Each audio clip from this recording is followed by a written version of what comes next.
have breaking news to tell you about right now. Sources are telling us that NFL legend Dick Butkus has died at the age of 80. We have Jared Payton in the studio to give us the latest on that. Jared? Yeah, this is tough.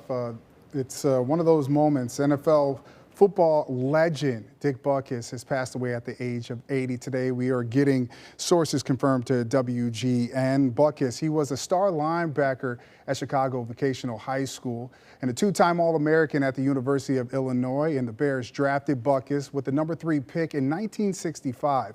He made the Pro Bowl his first 8 seasons before retiring after the 1973 season due to injury. Considered one of the best defensive players in NFL history, Butkus was inducted into the Pro Football Hall of Fame in 1979. He spent most of his post-playing career in Hollywood doing commercials, TV, and also movies.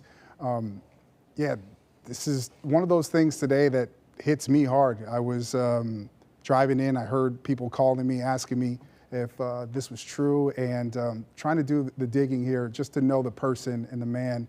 He was always there for me anytime that I needed him. I could call him any time of the day. He would pick up the phone. His son would pick up the phone, and he would be there. He wasn't just a great football player. He was all that, but he was also a great man and everything that he stands for. And like I'm just thinking right now, it's Thursday Night Football. The Bears are playing in Washington. I know him and all the other Bears legends like my father are up there right now enjoying themselves, about to watch this game together. And hoping for a win, and for hoping sure, for a win, for sure. He meant a lot to the city of Chicago, didn't he? He meant everything. He embodied what this city was all about. And when we talk about NFL football, we talk about the Bears, we think about defense. And when you think about defense, you think of Dick Butkus.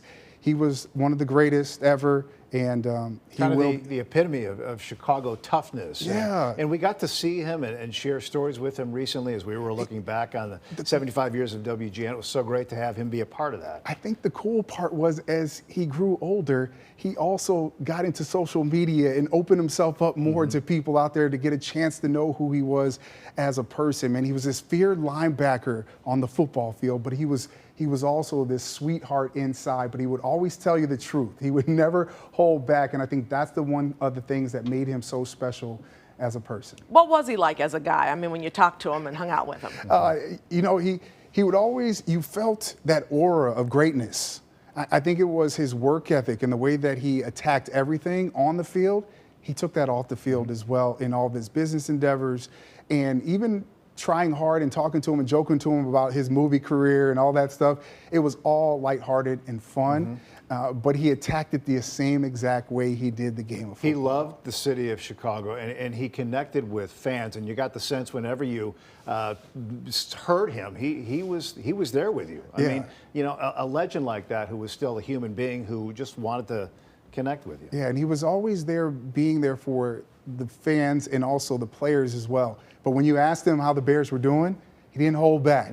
And a lot of these former players hold back of what they say about the Chicago Bears. He was not one of them, and I always appreciate that about him. And one of the things that I asked him about, how do I handle that being in this business, but also having my last name and my connections, he said, you have to be true to who you are. Because the people out there that are watching, they'll know if you're not being honest. He's unvarnished. I think yes, that's why man. we love him so much. He was one of the greatest. He will be missed. It's still, I'm taken back a little bit. Well, it's raw right now. Yeah, it's really raw for me right now. And I know you're going to have a lot more for us a little bit later. Yes, I will. All right. Thank you, Jared. Appreciate it.